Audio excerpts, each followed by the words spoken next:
নামে এই ছেলেটি তার নিজ ক্যাম্পাসে খুন হয়েছিল। ক্যাম্পাসের সামনে পারভেজ তার দুই বন্ধুকে নিয়ে সিঙ্গারা খাচ্ছিল। সেইখানে দুই নারী শিক্ষার্থীও দাঁড়িয়েছিলেন। তারা মনে করে ওরা তাদেরকে নিয়ে হাসাহাসি করতেছে, তাই তারা কাউকে খবর দেয়, খুব সম্ভবত বয়ফ্রেন্ড হবে। ক্যাম্পাসের বাইরে তিনটা ছেলে এসে পারভেজদের কাছ থেকে হাসাহাসির কারণ জানতে চাইলেন। উভয় পক্ষের মধ্যে কথা কাটাকাটি হলো। বিশ্ববিদ্যালয়ের কর্মকর্তা বিষয়টি মিটমাট করে দেয়, কিন্তু ওই তিন যুবক আরও কয়েকজনকে নিয়ে এসে পারভেজের ক্যাম্পাস থেকে বের হতে তাকে ছুরির আঘাত করে। একটা ছুরির আঘাত ঠিক হৃৎপিণ্ডের উপর পড়ে।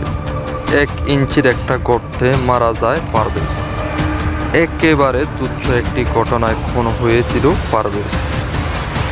প্রাইম এশিয়া বিশ্ববিদ্যালয়ে পড়তো সে।